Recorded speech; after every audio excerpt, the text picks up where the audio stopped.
What's up, everybody? Welcome back to Keeping It Real. Terry and Jim, we're here to bring you the very latest and the very best. We're keeping it real. Genre news. We are keeping it real, and we're going to keep it. We're going to start keeping it real with some big DC stuff that happened this week.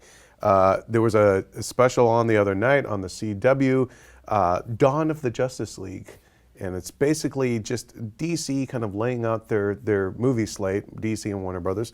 They have a lot of movies. A lot of movies. Have been living under a rock and missed that. Maybe you hadn't heard, they got some stuff coming up. So we not only was Batman v Superman part of it, but they debuted the new trailer for Suicide Squad, and they showed the first footage from Wonder Woman. And then there was some concept art. We're going to break this down into segments. So let's start with the Wonder Woman footage. Now, Joshua and I did a whole conversation on this the other day where I got to speak a lot about it. So Terry, let's hear your thoughts. What did you think of the Wonder Woman footage and sort of what that's, what that suggests of the movie for you? Well, it's funny because you just set it up for me to talk about it, but my favorite thing that has been said about it is something Joshua said, which is that the trailer had like 500% more horseback riding than he expected. And I think, I honestly don't know too much about Wonder Woman's origins. I know who she is, like she's such an iconic character, but I don't know too much about her. So this was sort of an introduction to me, and I really didn't know. I knew that it was going to be period film, but I wasn't sure what they were going to do. And I dig it. I mean, Wonder Woman is a character that I always think of as like very bright colors. She has the yellow and the red and the blue. This is a movie that has a very muted palette, like all the DC movies, and I thought that was interesting. But I think that also really grounds the character. Right. Gal Gadot, certainly looks the part. She looks like an awesome heroine. And I do like that. Chris Pine is playing Steve Trevor, right? Yeah. Her love interest, making sure I was like thinking Trainor in my head, and I knew I was wrong. And I love that. Captain Eye Candy. Yeah, Captain Eye Candy. But hey, you know what? I'm all for these characters. If you read them off page, like super powerful warrior and really attractive love interest, you think man, warrior, woman, love interest. Yeah. And I love that they can just so casually reverse those, and I really hope they lean into it. But something that was said about it in that footage is that she is such like a loving, nurturing character, and I'm really excited to see how they bring that to life while also having her be this heroine. And we're going to talk a little bit, I think, about the Batman v Superman stuff, and there was some new footage there. And I'm really interested to see how they bring in that element that we were teased in the Wonder Woman movie footage, but we will be first introduced to her in Dawn of Justice. And so I'm really interested to see how they're going to bring that element of her into that story when we see Superman and Batman going up against each other. Especially she's like the heroine. Hey, you said I could talk. Let me ramble for a little bit, all right? You wanted to hear my thoughts. Shut your mouth, man. Yeah, but can I? Yes, now you can. But no, we had a reader email, and forgive me for not having your name handy, but you did write in and you asked, do we think, even though we haven't heard her speak yet in the movie, do we think she's going to actually steal the show? I think so. I mean, she steals the trailer, right? Yeah. Like when she shows up at the end and protects Batman and Superman. So I think so. I think that she's going to be the game changer there, because we know it's Batman v Superman, but it's also Dawn of Justice, and these people are going to come together and be a team by the end. I didn't realize exactly what Gal Gadot's accent was until I saw this footage, because she's been in a lot of movies where she wasn't using her normal accent. So I'm interested to see what the voice is that they ended up going. I think they'll go with more of her natural sounding voice. I mean, they're playing up that characters from Greek mythology. Yeah. I like that they're leaning into that more than the Amazon. And she's from the Mediterranean. She's an Israeli actor, so that's a dialect and an ear that she would have cultivated. So hopefully she'll sound pretty authentic. Yeah. Now, another aspect of that Wonder Woman footage that I really did like was that it was the fact that it is World War I, which is something that's not really depicted that often on film. And I was joking with Joshua when he did bring up the stuff about the horses, that it's like war horse, Yeah. But I like it, and I think it's going to be an interesting, if they're doing those parallel stories of Steve Trevor, modern day, and then I'm assuming it's supposed to be his great grandfather or something. You know, also that I like that Steve Trevor is basically her Peggy Carter. Yeah, you know, I don't mean to compare it to the Marvel stuff, but it does remind me a little bit of not the Winter Soldier, the first Avenger. Too many Captain America movies. Yeah. Or not enough. But also, you know, something that Marvel's done that's really interesting is try and have each of their movies have a different feel, be like inspired by a different genre. Yeah. And so I like that it feels like we're seeing some of that with Wonder Woman. You know, all these stories can't hit the same note. Yeah. And I feel like Man of Steel, what we've seen of Dawn of Justice, what we've seen of Suicide Squad feels like they're very much hitting that, you know, superhero type movie feel that we're used to. And Wonder Woman is the first Warner Brothers DC film I've seen that doesn't feel like that. And yet it also evokes mythic stuff without kind of hammering it over your head. And I like the actual look, the cinematography. I thought it was really had a really nice, very just classy kind of like almost like I'm not saying it's a Best Picture contender, but it had the look of like those Oscar bait Best Picture movies like that are the period films. Yeah, the World War I movies. Yeah. I think Patty Jenkins is a really good director, and Yeah. I'm excited to see I what loved she brings Monster, to it. yeah. I think that she has a really good eye for that sort of Yeah. stuff. And you know, Zack Snyder, we know from 300 and everything. Yeah, you know, Sucker Punch. Although, what everything did you think of the sort of the Zack Snyder-esque action there when, you know, when Wonder Woman is attacking a couple of the World War I troops, and she goes into sort of the slow-mo Zack Snyder 300 it moment? didn't stand out to me too much. Obviously, Zack is like a big connective tissue of Yeah. these movies, but it didn't jump out to me as like being that. But what I was gonna say is like Zack has like very much a feel to his movies, and so I like that it feels like Patty is bringing her own sort of.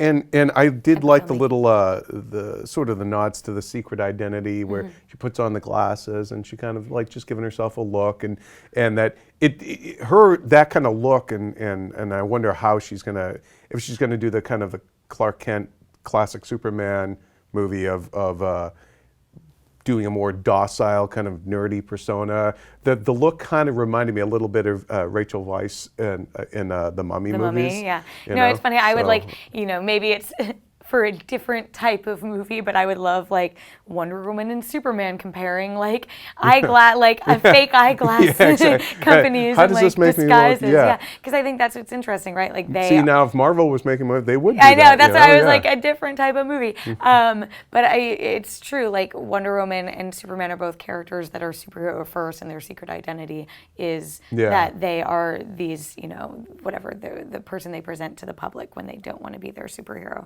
So that's interesting. I hope that they do lean into that, because obviously Bruce Wayne is the other way around. Batman is his secret identity. I hope she steals the show in Batman v Superman. I mean, it's about time we see one. I think look, I think at this point more people are talking about Wonder Woman than they are Superman and BVS. So, but let's talk about let's segue into the thing that like I think got everyone. All right, hugely Suicide excited. Squad. I love the first trailer. There was a divisive kind of chorus that came up, but I really loved that trailer that came out of Comic-Con. This new trailer is, you know, much more, and everyone has kind of pointed this out, more Marvel in tone of the Guardians of the Galaxy kind of trailer where you use classic rock, you play up the fact that these are unlikely heroes and all that. So what did you think of the trailer and the sort of the more Marvel-esque tone in marketing it? Well, all I can think back is one of my friends, Mark Bernardin, who used to run Playboy's entertainment site. After that first Suicide Squad trailer came out, he was like, this trailer needs more fun, and he recut it with like some rap song over it. He was like, this is the trailer they should have released. And so when I saw this and we had Bohemian Rhapsody over it, I was like, this is it. Someone listened. Like, this is the more fun. And like I watched it on my TV. I was like, this is exactly the movie I was hoping this was going to be. And that very like somber, serious first trailer had me nervous. I was like, oh no, did they miss like the most obvious fun thing to do with it?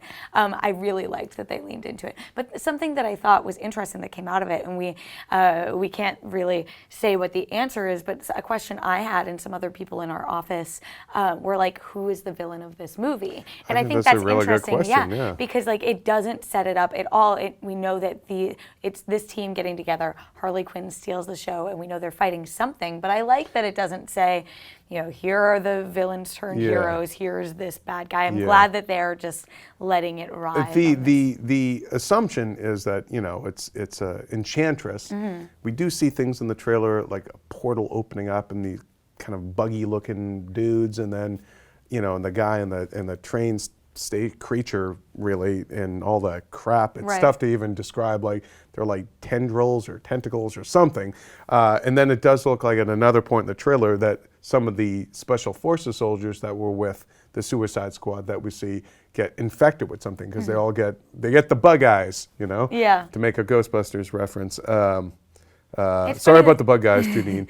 I know, like, the thing that jumps out to me is that this trailer really sells these characters. It says so much more Will Smith than the other trailer that we've seen. And a lot of Jared Leto as the Joker. We get to see. But they don't overdo it either with him. I think he's just enough in this trailer. I think they struck a really great balance with introducing you to those characters, making you immediately like those characters, and making you say, okay, these are characters who I have probably for the most part heard of, seen as villains, and I already empathize with them and like them and want to see that trailer makes you, just the trailer alone makes you realize that these are going to be human beings, and that I think the fact that they've kept the Joker at a sort of minimum is one, too, that you're not going to get oversaturated with it and it loses whatever cool or shock value that interpretation might offer.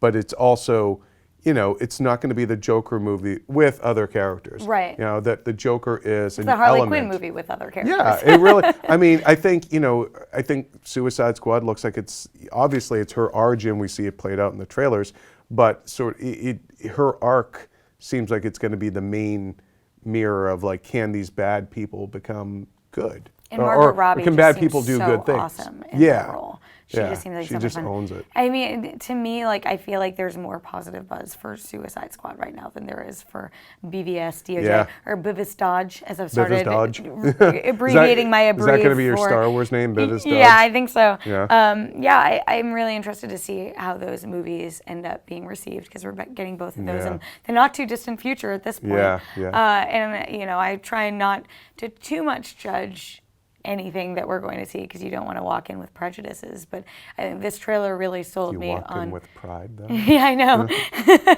We did some Pride and Prejudice and Zombies interviews. I've had a lot of Pride and Prejudice on the mind. But no, this trailer really sold me on Suicide Squad and made me think, okay, I feel like Warner Brothers knows what they're doing. It's a good step forward. Yeah, like not obvious. Considering the last BVS trailer definitely met with a mixed to negative response. They needed this next one to really hit. Like, you had to. It's like a sports team. Like, you can't be this many games down with the championship down the corner. Go Pats.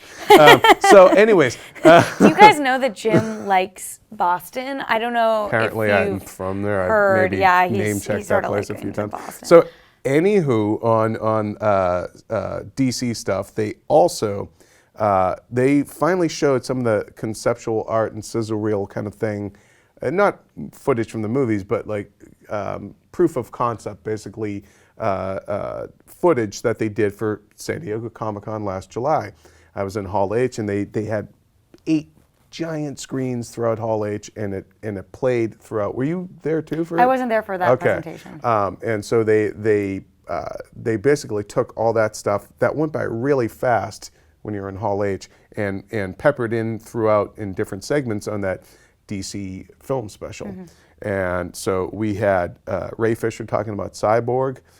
He's calling him a technopath, which I really liked. I like the idea of this guy who's just basically, he can't ever shut down. It reminded me very much of RoboCop, of like he's trying to hold on to his humanity. Flash, Ezra Miller talking about how they're really going to stick to the mythos of the character, even though the origin story that Jeff Johns describes is, yes, it's from the comics, but it's also the exact same one that the entire first season of Flash, the TV show, dealt with. That's for another podcast. Yeah, I'm sure we'll be doing a lot of Flash versus Flash chats down the line. Aquaman, Jason Momoa, who is in BVS, and Ezra Miller's Flash is also in BVS. I'm very interested to see how Cyborg they is in there. work all that stuff I into think it. they're all last shot. Yeah. Like there's more like you, and they all come out of the woodwork, you know, kind of thing. I'd be really Is there surprised. a dawn coming up behind them in this? You know there will be. You know there will be. You know In case Snyder you will missed it, have we that need to literally painterly do sunrise behind them. the subtitle of this movie. Yes. Sorry. Aside. It's done, guys. Dawn of Justice. You know? And then the final one, the final one on my list that they were talking about also is that Green Lantern Corps, and we knew all these movies were coming; they were officially announced. But it was nice just to see sort of the concept art from that again. They haven't cast any of the Green Lantern, multiple Green Lanterns that might be showing up. So that Joshua and I did point that out, that in the Justice League concept art that was released with the show, he's conspicuously absent. You had Cyborg and Flash and Aquaman. And Wonder Woman, but no Green Lantern just yet.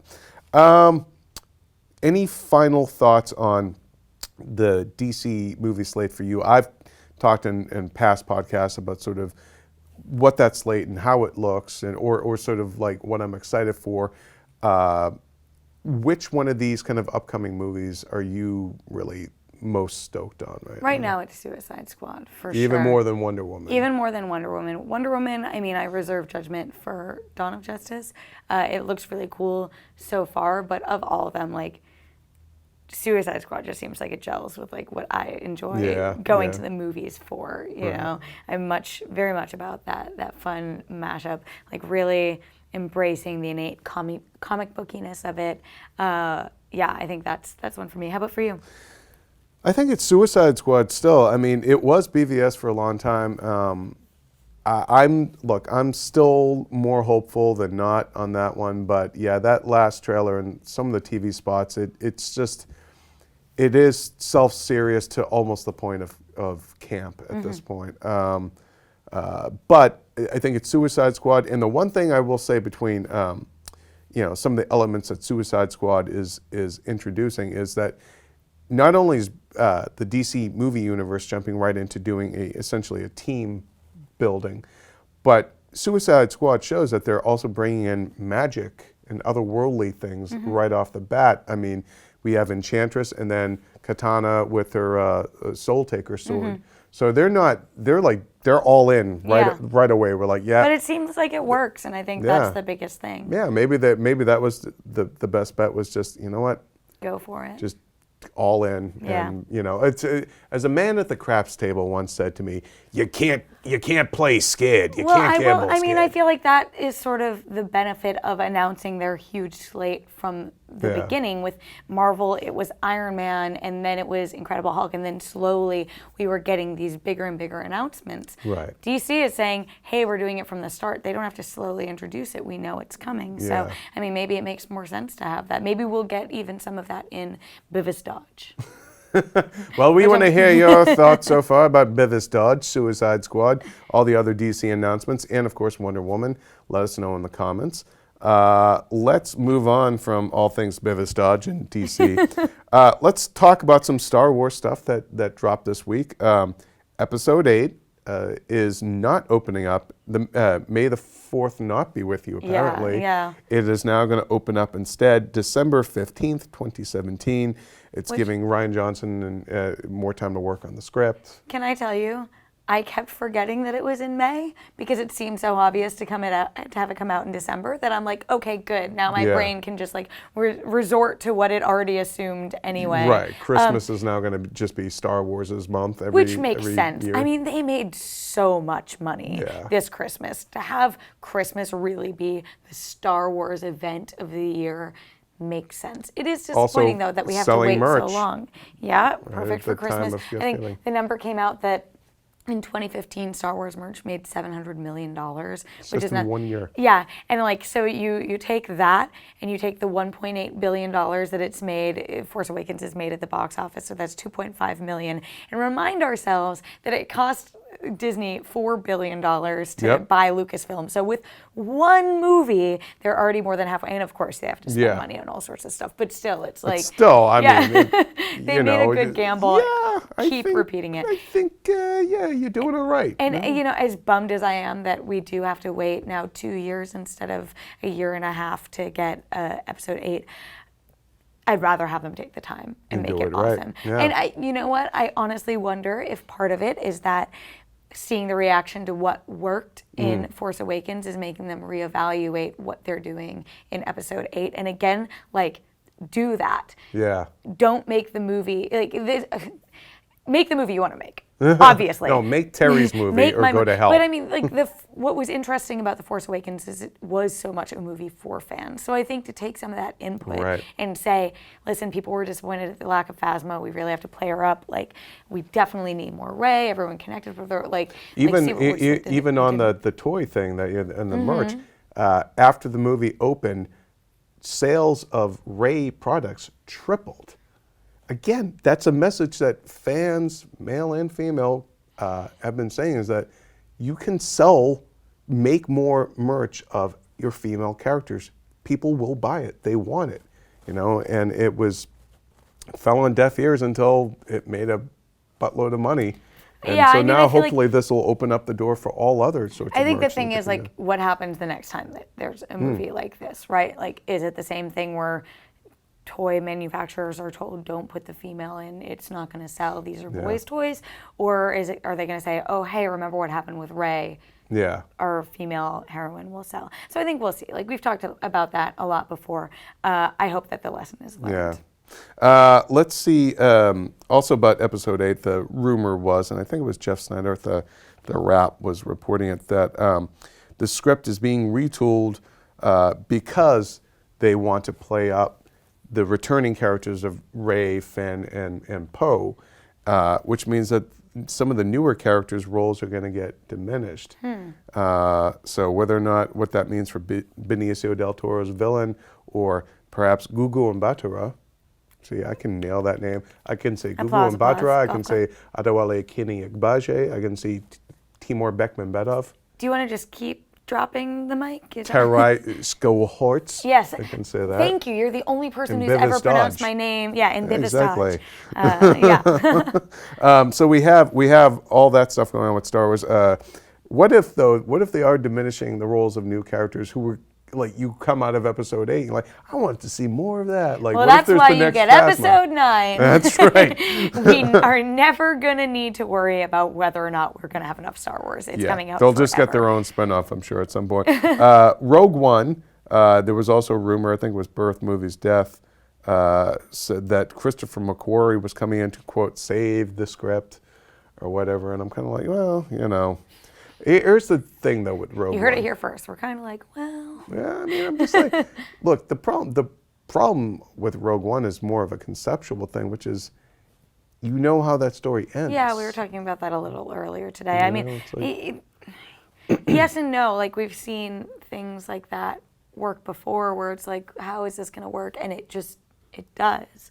So I think that they can do something interesting and different. But I think the problem is, when we talked about this last week when we were talking about the rumor about Darth Vader, is how much do you rely on making something that's completely new and showing a side of the universe that people haven't seen before, even if it is within a familiar setting, and how much do you just retread what people already know, like have Darth Vader and whatever else, slightly younger Carrie Fisher, like have Billy Lord play Carrie Fisher. I don't know.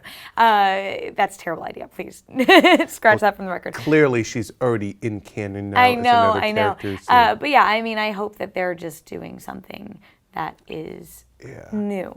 You do wonder too, like, is some of this reaction to that fan service backlash that Force Awakens had a little bit? Maybe. We'll find out when it opens December of this year, unless they push that too. Oh God, no! No, I know. Stop willing it into I need existence. my fix. Just so you know, episode 8, because it got moved from May to December of 2017, Pirates of the Caribbean: Dead Men Tell No Tales will now take its spot in May 26th of 2017. Okay, here's the thing. Pirates 5 filmed last year. Seriously, 2 years of post on this thing? Is this like Mad Max Fury Road level stuff? I mean, do you think it's that, or do you think they're just like waiting for the time that makes the most sense for it to make the most money to drop it in the schedule? I mean, maybe. that to me very much feels like a summer movie. So if it wrapped and it took, it wasn't done with all that stuff until August, to me it does make the most sense. Just hold it until May and release it. I guess so, yeah. Let's see. There's some Terminator news this week, which shouldn't really be too surprising. Paramount pulled the plug basically on the franchise. Now they didn't come out and say that, but they did remove the release dates for the proposed second and third movies. Let's take you all back to a time before Terminator Genesis came out. Traveling back in time in a very complicated time loop that just like Terminator. Only the sequel to this episode that we may or may not get will explain. Before Terminator Genesis came out, we did get release dates for 2 potential sequels. Yeah. Everyone was like, vote of confidence. Okay, everyone saw the movie and we were like, sequels? Okay, it didn't perform. The worldwide sales did not save that movie, and so I think everyone was sort of waiting for the moment where Paramount just like quietly stepped back, and that is what happened. They just took Terminator Genesis, flushed it like a goldfish before the kid comes home from school to find out the release schedule. And it was funny. We had Matt Smith in to talk Pride and Prejudice and Zombies, which is a super fun movie. We'll talk about that at a later date. And so I was like, I have you here, and we found out yesterday that Terminator Genesis, they've taken the release date off. Like, do you have any inside intel? And he was like, no. And I was like, what do you think this means for your character? Like what would you want people to leave people with if they never see another movie? And he was like, that they want to see more movies. And then he goes, I actually he didn't know that they had pulled the movie. And I was like, spoilers. Okay, let's go back to talking about Jane Austen and Matt zombies. Smith, you just lost a job. How do you feel? I know. I thought, it's one of those awkward things when news before other people. But at the same time, that movie just didn't really connect. His agent really should have texted him or something. Who's to say? But it was interesting. I saw someone tweet that the trilogy of the last 3 Terminator movies are all 3 movies that were intended to launch new trilogies that failed. Yeah. And it's like, at what point do we just let this franchise lie? Or if you're absolutely positively adamant that we have to keep the Terminator brand going. Mind you, I think Cameron gets the rights back in a couple of years or something. That's why they were rushing this franchise. If you're going to do that, drop all the John Connor, Sarah Connor stuff. Move on from it. What happens 100 years down the line? What then? Stop trying to just kick the can down the road of, it was 97, well, it was 2014, it was this. But that's like the core mythology of it, right? So if you're going to do Terminator, you'd have to essentially actually reboot movies, which is like, my gut instinct is like, no, don't. But at the same time, with Planet of the Apes, though. That's very true. They did it with Star Trek to a degree. But we could also just come up with something similar concept, a spiritual reboot of it that's not the exact same thing. I don't know, that Terminator was so interesting and innovative at the time. I would love to see those creative minds come back together and create something, like 10 Cloverfield Lane does not seem to be a direct sequel to Cloverfield. A blood relative, as J.J. Abrams called it. I would love to see, for people filmmakers who want to continue these franchises, especially many years later, I would love to see more blood relative films instead of trying to retcon it or recapture exactly what worked about the first one. Well, let's talk about 10 Cloverfield Lane. What did you think of that trailer? Before we get to what I thought of the trailer, can I tell you how awesome it is in our industry, especially when we cover this stuff so extensively, to have a surprise. I know. To have a trailer drop at midnight in a theater before a movie and word of mouth say, oh my God, there is a new Cloverfield sequel and it comes out in 2 months. that, like, the balls on J.J. Abrams, I was like, Size of candlelights. we like love or hate him. I was like, that is a move, and that is a great move, and I am like already on board with this.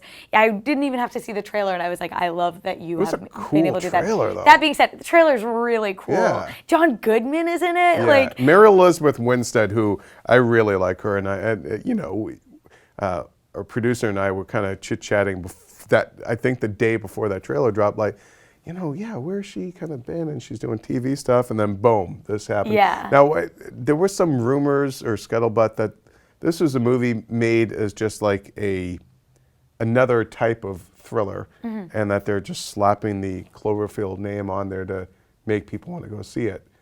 If they did, it worked. Yeah, I mean, it's tough to argue with it. But if it does feel connected to it enough in that way that we're like, we could put it under the Cloverfield banner, then I'm sort of okay with that. And honestly, I'm okay with it being like not a direct sequel. Like again, being set in that type of world, but not being set specifically in that world. I'm hoping that John Goodman's character is, if not his character from Big Lebowski, then at least his character from Arachnophobia, where he's like a survivalist and like a monster. Well, there are like so many questions from that trailer, right? Yeah. Because you see it and it's like I forget who the third actor is. Me too. But it's Mary Elizabeth Winstead, John Goodman, and this other younger guy around Mary Elizabeth Winstead's Scruffy age. McHipster. Yeah, Scruffy McHipster. I think you're very spot on. Hey, we have Scoot McNairy. Yeah. That's a real name. That's true. You can have Scoot Scruffy McNairy is a McHipster. great name. Yeah. But yeah, so they're like sitting around a table, and it's sort of, they see them, they seem happy, blah, blah, blah. Mary Elizabeth Winstead's character keeps sort of like looking through this door, towards this door, and gradually as the trailer progresses, you realize they're in like this bunker and that she's being held captive, and at the end she gets out, and John Goodman's like, you can't go out there, it'll get you. Yeah. Clear like monster movie sort of thing. It was just such a good, cool trailer. Yeah. Beyond the fact that they dropped the mic, release that trailer. No one knew it's coming out in 2 months. It was just like a really neat buzz. Yeah, because J.J. Abrams really needed another pick-me-up right yeah. about now. Yeah, but that was the thing that was so cool about Cloverfield, right? It had some of the coolest marketing that we'd ever seen, and that is what made that movie a hit. So good, they're doing it again. So far, so good. That's Comes the out in sequel March. part of this movie, is that their marketing is also really exceptional. Yeah, it really is. Now, one other thing here. Oh, we have some reader email. Yes. That was the other thing. So we have some feedback on the most recent episode, and while I pull that up, I will just a little news bite that the Spider-Man Marvel reboot with Sony, its release date has been pushed up a couple of weeks to July 7th, 2017. So 7/7/17. Yeah. Okay, so Kent Graham wrote in and asked, is the Black Adam movie dead? To which I would say, it's not the Black Adam movie, it's Shazam, and he's the villain. And nope, it's still alive. It's in development. The Rock is going to play Black Adam. Everything online says 2019, so I know it's still a ways off, but have you guys heard anything recently?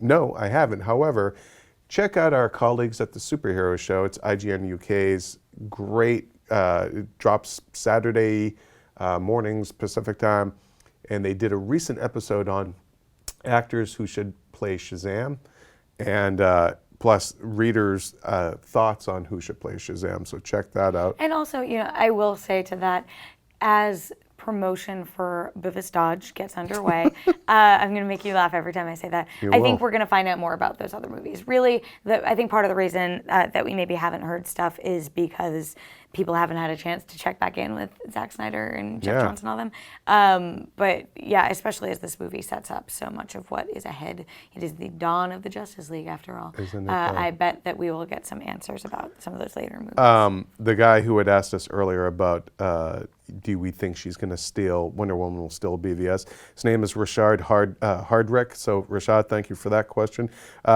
Another Wonder Woman related question, also from Rashad. Oh, look at Rashad with the double whammy here. If Gal Gadot is a huge success as Wonder Woman, do you think Universal Studios will try and bring her back to the Fast and Furious franchise? Spoiler alert. Spoiler alert. Seriously, spoiler alert. we didn't actually see her character Giselle die in Furious 6. No, but we did see her get thrown from a cargo plane going like 200 miles an hour down a runway. So if she's not dead, she's skinned. Here's my thing. Okay, here's my thing, because we have different views on this. And if you are not caught up on the Fast and Furious franchise, sorry, we're talking about spoilery stuff. But this is a franchise that brought back Michelle Rodriguez, and she was dead. Like, why? Technically, I think she got blown away, and she just got amnesia. Come on. Right, exactly. Soap opera stuff. So, are you saying that Gal Gadot might not have just happened to have a parachute? I'm saying she has a twin sister. Okay, I like that theory. Or a clone. I mean, I say this in the most loving way because those movies are awesome, but they're essentially cartoons. You can do whatever you want. Well, they have their own rules. I mean, think about it. He's on to a point, though. Like, if this thing is a big hit, they will think of some. They will do the twin sister thing. Will Gal Gadot go back to the Fast and Furious franchise? I think she would. Yeah, I think she would just. She's gonna cash those checks for a little while. Yeah. She's gonna like this, No matter what ends up happening in regards to that, you're gonna come back to this segment and we'll say we were right because we gave every single possible option. We did. We covered the bases, people. Now we got some feedback on a segment we talked about last week about Narnia. You're the big Narnia fan. You spoiled it for me because I never read the books. Apparently they were dead the whole time.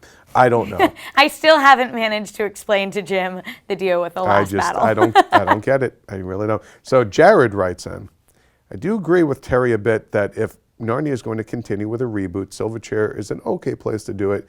The only downside is that Voyage of the Dawn Treader was supposed to pass the torch from the original quartet to the new duo of Eustace and Jill. Right. It's just a shame that they can't continue to show that character's growth. Talking about Eustace. The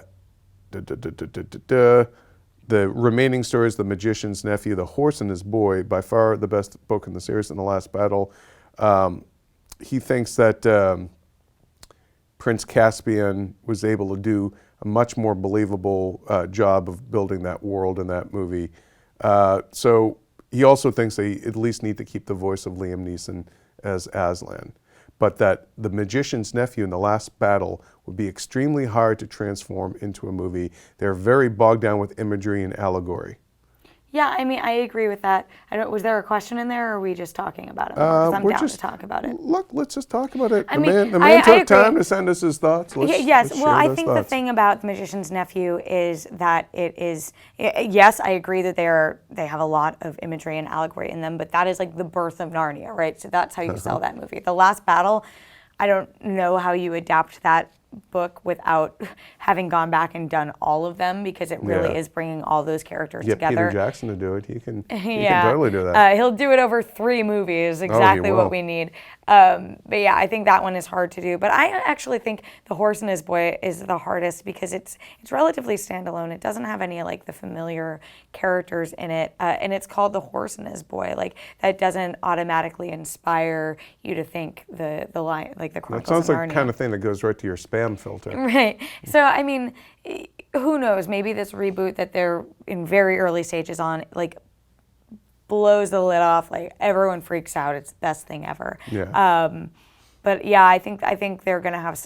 They adapted the easiest ones, starting with Lion, the Witch, and the Wardrobe, Prince Caspian, another obvious one, Voyage of the Dawn Treader, basically the Odyssey, with these familiar characters. Yeah. So those all make sense. These other ones are the trickier ones, and depending on whether they're able to go back and redo some of the obvious ones, they might have a hard time filling out the rest of them. Well, Jaded from Australia writes in, and he does forewarn us that guys on Rebel Base will tell you how long my Star Wars emails are. Smiley face.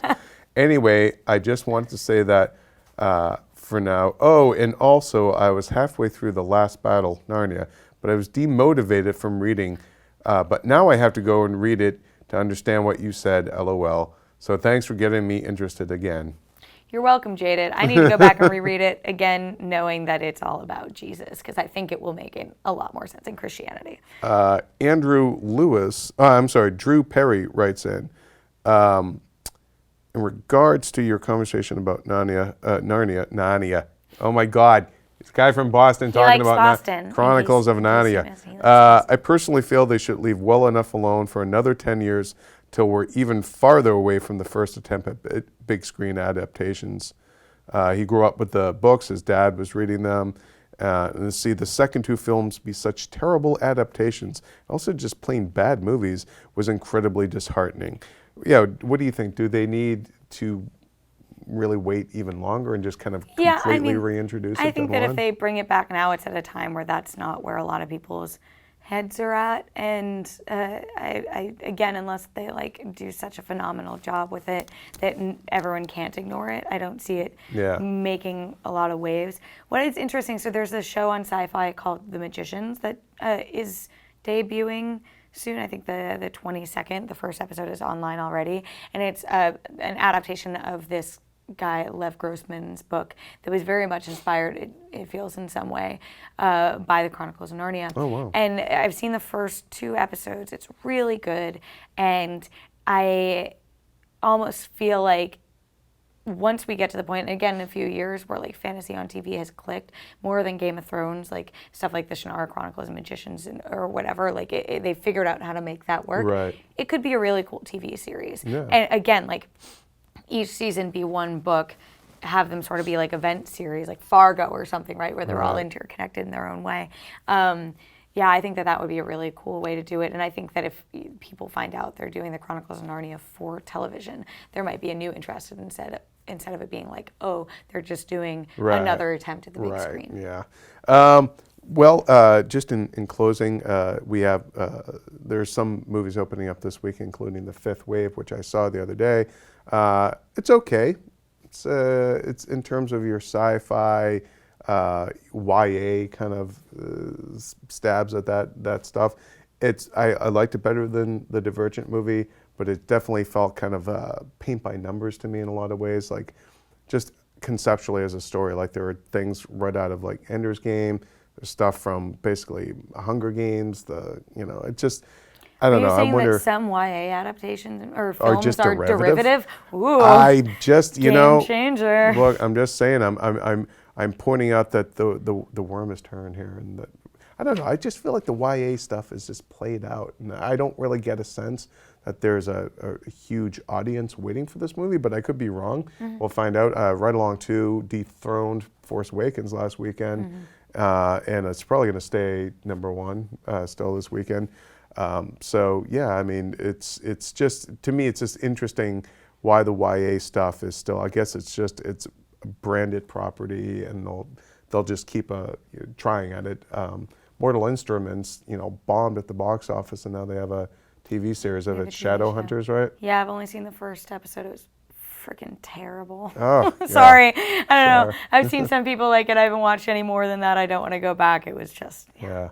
Well, we should do a conversation then down the line about why YA stuff just doesn't, I don't know, I don't feel like it's really making the impact on the big screen that there's just there's so many non-franchise starters in there, I'm just putting it out there. I want a Tamara Pierce Song of the Lioness adaptation.